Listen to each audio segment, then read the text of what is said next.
여러분 안녕하십니까? 계속해서 뉴스투데이 제주입니다. 제주도가 최근 도입하겠다고 선언한 트램은 이미 전국적으로 20여 개 지자체에서 추진되고 있습니다. 막대한 공사비와 반대 여론 때문에 중단되거나 백지화된 곳도 적지 않은데요. 다른 지방 사례들은 어떤지 조인호 기자가 알아봤습니다. 우리나라에서는 처음으로 지난 4월 착공된 서울 위례 신도시 트램입니다. 위례 트램은 당초 민간 자본 유치를 추진했지만 경제성이 부족해 중단됐었습니다.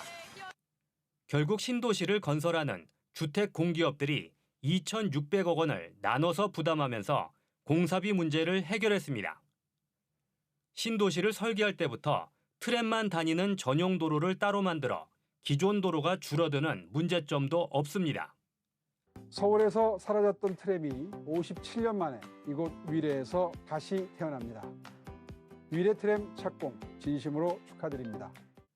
하지만 정부의 예산을 지원받아서 지방자치단체들이 추진하려는 나머지 트램들은 대부분 지지부진합니다. 대전 트램은 정부가 국가균형발전 차원에서 예비 타당성 조사를 면제해줬지만 설계 과정에서 공사비가 2배로 늘어나자 착공이 연기됐습니다. 사업비의 문제가 2배 가까이 는다고 하면 시민들은 한 7천억 조금 넘는 돈을 예상하다가 1조 4천억이라고 생각을 하고 시민 혈세가 있는 부분 아니겠어요? 강기정 광주시장의 핵심 공약이었던 광주 수소 트램은 사실상 중단됐습니다. 광주시의회가 공론화가 필요하다며 트램 연구 용역 예산을 삭감한 데다 시민 여론조사에서도 반대가 찬성보다 높았기 때문입니다. 타시도 트램의 장단점 추진 과정도 지켜봐야 된다. 그래서 이런 것들을 지켜보면서 확인해 가면서 속도 조절을 해나가겠다라는 말씀을 좀 드리겠습니다. 홍준표 대구시장은 당선되자마자 전임 시장이 추진했던 트램을 백지화했습니다. 트램은 대구 시내에 적절치 않는 교통수단입니다. 그거 잘못 설치하면 대구 시내 전체 교통 마비가 옵니다. 트램으로 하는 그 부분은 모노레일로 대체하는 것. 전국적으로 지자체들이 민간 자본을 유치해 만든 경전철이 해마다 수백억 원의 적자를 내는 골칫덩어리가 된 점도 트램 도입에 앞서 참고해야 할 중요한 사례입니다. MBC 뉴스 조인호입니다. 그동안 영리병원 논란으로 문을 열지 못했던 옛 녹지국제병원이 새 주인을 맞아 내년 초 비영리병원으로 문을 열게 됩니다. 그동안 지지부진했던 제주 헬스케어타운 사업 추진에 탄력이 붙을지 주목됩니다. 송원일 기자입니다. 지난 2018년 준공된 뒤 영리병원 논란으로 문을 열지 못했던 옛 녹지국제병원. 서귀포에서 우리들 골프장을 운영하는 디아나 서울은 2021년 8월 중국 녹지그룹으로부터 병원 부지와 건물을 매입했습니다. 그리고 2년 만에 병원 설립 계획에 대한 공식 입장을 밝혔습니다. 다음 달 초 의료법인 설립 허가 서류를 제주도에 제출하고 내년 1월 비영리 병원으로 문을 열 계획입니다. 병원 운영은 외국의 VIP 의료 관광객 유치에 초점을 맞췄습니다. 유전자 검사를 통한 정밀 건강 검진을 제공하고 골프장, 리조트와 연계한 의료 관광 상품도 출시할 계획입니다. 제가 제일 신경을 많이 썼던 거는 이제 아시아 나라, 일본, 30개 국가의 환자들을 이제 잘 보는 게 제 1차 목표입니다. 연간 1,000억 원의 의료 관광 상품권을 전자화폐 방식으로 발행하는 방식도 국내 최초로 도입합니다. 200개 병상을 갖추고 내과와 신경과, 진단검사의학과 등 7개 과목에 의사 11명과 간호사 40명 등 직원 100여 명을 채용할 계획입니다. 5년 넘게 굳게 닫혀있던 이곳에 새로운 병원이 문을 열게 되면 그동안 지지부진했던 헬스케어타운 조성 사업에도 탄력이 예상됩니다. 하지만 여전히 풀어야 할 과제가 많습니다. 사업 시행 승인을 받은 지 14년째인 지금도 부지의 49%는 투자자를 찾지 못한 상황. JDC는 민간 투자 유치 대신 자체 개발을 검토하고 있지만 속도를 내지 못하고 있습니다. 침체된 헬스케어 타운 정상화를 위해서 저희 JDC에서도 직접 사업 범위 확대 등 좀 다각화된 방식으로 추진할 계획입니다. 사업 부지의 51%를 매입한 중국 녹지그룹이 약속한 시설들은 6년째 공정률 56%에서 멈춘 상황. 지난 4월 녹지그룹 총재가 제주를 찾아 2025년 2월까지 공사를 마치겠다고 약속했지만 지금까지 재투자는 이루어지지 않고 있습니다. 영리병원 논란의 종지부를 찍고 새로운 병원이 문을 열면서 헬스케어 타운 조성 사업에 돌파구가 마련될지 주목됩니다. MBC 뉴스 송원일입니다. 어제 새벽 평화로에서 차량 6대가 잇따라 부딪혀 운전자 1명이 숨지고 7명이 다쳤습니다. 어두운 빗길에 사고 차량이 잘 보이지 않아 연쇄 사고로 번진 걸로 추정됩니다. 김하은 기자입니다. 어두컴컴한 새벽, 불빛이 번쩍이더니 차량 한 대가 도로 한가운데서 그대로 멈춰섭니다. 날이 밝아오자 왕복 4차로 한쪽에는 멈춰서 있는 소방차와 경찰차 여러 대가 눈에 들어옵니다. 사고가 발생한 건 어제 새벽 5시 반쯤. 6시 30분경에 사무실로 출근하고 있었는데 왼쪽에 차량 한 대가 운전석 쪽엔 거의 종이장처럼 구겨져 있었고요. 또 다른 한 대는 또 화단 넘어서 여러 대가 이렇게 부딪혀 있는 모습을 목격했습니다. 사고 지점 일대에는 시간당 0.5mm의 약한 비가 내리고 있었습니다. 빗길을 달리던 승용차 한 대가 연석을 들이받고 중앙 분리대로 튕겨져 나가며 뒤에서 오던 차 5대가 잇따라 부딪힌 겁니다. 이 사고로 승용차 운전자인 50대 남성이 숨지고 동승자와 다른 차량 운전자 등 7명이 중경상을 입었습니다. 사고 충격으로 중앙분리대는 완전히 휘어졌고 또 중앙분리대에는 사고 차량의 흔적이 고스란히 남아 있습니다. 경찰은 승용차 단독 사고가 일어난 후 뒤따르던 차량들이 어두운 빗길에서 사고 차량을 피하지 못한 것으로 추정하고 있습니다. 차량 대수가 많고 사고가 어떻게 해서 발생했는지 내용에 대해서는 지금 조사 중인 관계로 블랙박스나 주변 CCTV 이런 걸 통해서 사고 원인을 밝힐 계획입니다. 경찰은 빗길 미끄러짐이나 졸음 운전은 물론 음주운전 가능성에 대해서도 수사하고 있습니다. MBC 뉴스 김하은입니다.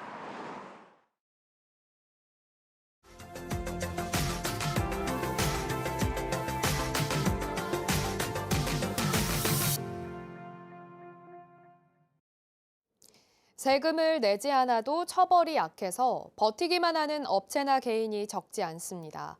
경남에서는 몇 년째 세금을 내지 않고 버젓이 영업을 하는 한 리조트 업체에 대해 행정당국이 초강수를 뒀다고 합니다. 부산 MBC 정세민 기자입니다. 양산시 원동 한 대형 리조트 업체에 양산시 세금 추적 징수 TF팀이 출동했습니다. 스키장과 골프장, 콘도 등을 운영하는 이 업체는 지난 2020년 이후 4년 동안 지방세 33건, 51억 원을 내지 않으면서 영업은 버젓이 계속해오고 있습니다. 본격적인 수색과 재산 압류에 앞서 업체 관계자에게 고지를 통해 그동안의 경과와 향후 절차를 설명합니다. 지방세 징수법 제48조부터 제50조에 따라 지방세 체납자의 재산 압류를 실시하겠습니다. 곧바로 경찰과 합동으로 현장에 대한 확인과 압류 절차에 들어갑니다. 리조트 시설 전체에 물을 공급하는 지하수 관장과 펌프 시설을 확인하고 사용하지 못하도록 봉인 절차에 착수합니다. 업체가 사용하는 차량 세대에 대해서도 족쇄를 채워 사용할 수 없도록 조치합니다. 이어 업체 사무실로 들어가 각종 서류를 압류하고 업체 대표의 금고에 대해서도 봉인 조치를 했습니다. 스키장과 리조트에 대한 수색과 압류에 이어 업체 대표가 운영하는 골프장에 대해서도 역시 압류와 봉인 작업을 마쳤습니다. 사실상 리조트 업체의 운영을 마비시키는 이 같은 초강수를 도입하게 된 데 대해 양산시 추적징수 TF팀은 변칙적 탈세와 지능적인 재산 은닉에 대한 부득이한 조치라고 강조합니다. 저희가 7월 이후 출장도 자주 왔었고 골프장 영업이 코로나 이후로 성황리에 영업이 잘 되고 있는 걸로 알고 있습니다. 근데 체납액은 점점 늘어나고 올해 재산세 12억과 더불어 51억까지 해서 아마 60억이 넘어갈 것 같습니다. 리조트 업체 관계자는 줄어드는 스키 인구에 회원제 골프장의 특성상 운영이 힘든 상황이라고 주장합니다. 가면 갈수록 스키 인구도 줄어들고 이제 영업이 그렇게 생각하시는 것처럼 잘 되진 않습니다. 골프장도 회원제로 운영이 되다 보니까 회원 요금이 이제 그렇게 높은 가격이 아니라서 이제 예약은 꽉 차지만 일단 저희 지금 직원들 급여도 제대로 안 나가는 상황이고. 양산시는 이 리조트 업체에 이어 불법 건축물에 대한 이행 강제금 1억 4천만 원을 납부하지 않은 한 종교시설에 대해 압수수색을 실시하기로 하는 등 고액 상습 체납과의 전면전을 선언했습니다. MBC 뉴스 정세민입니다.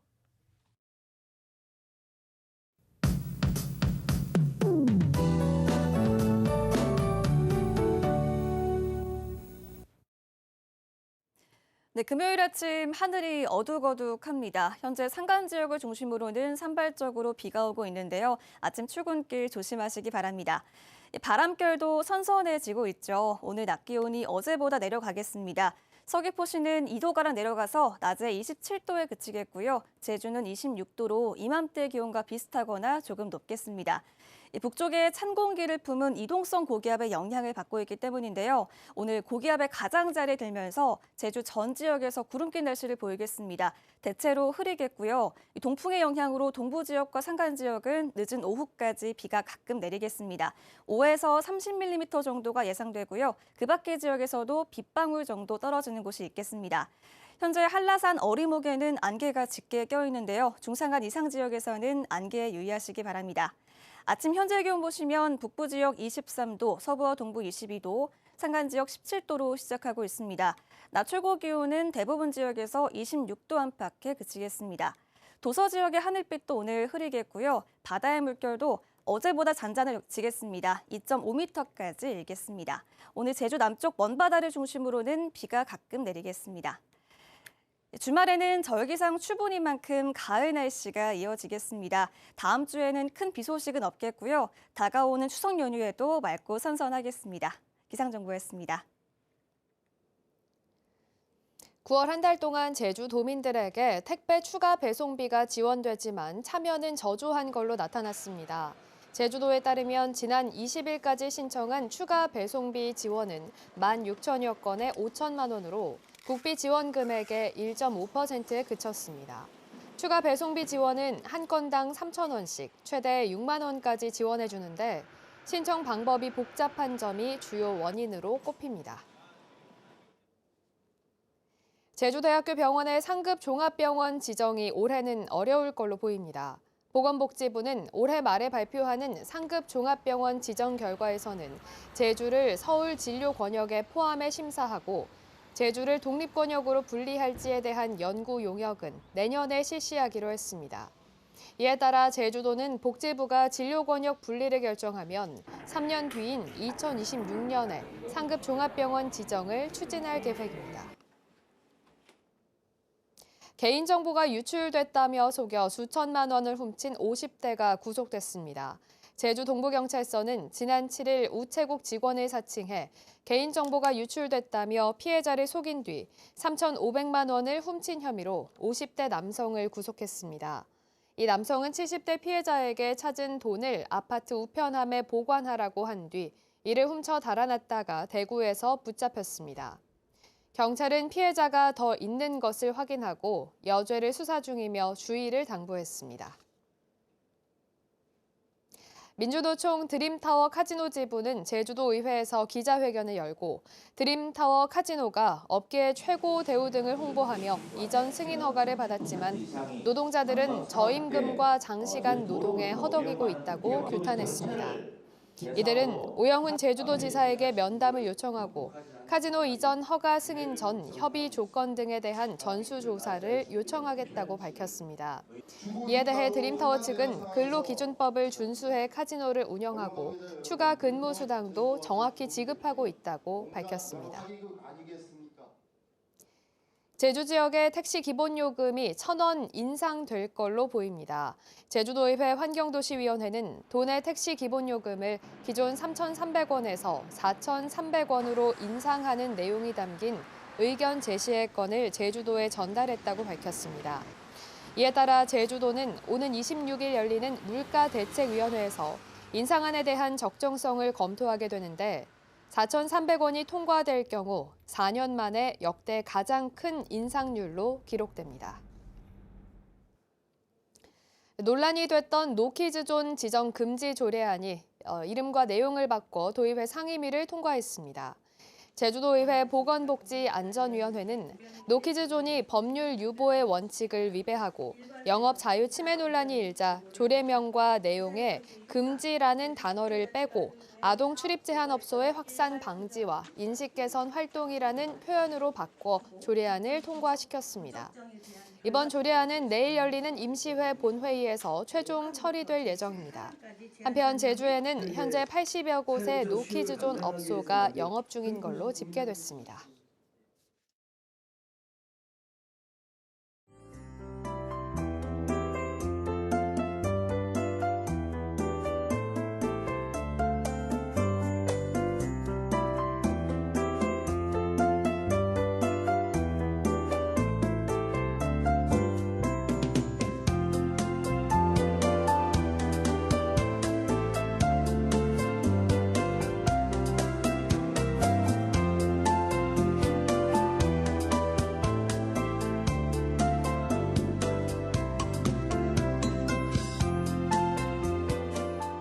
뉴스투데이 제주를 마치겠습니다. 여러분 고맙습니다.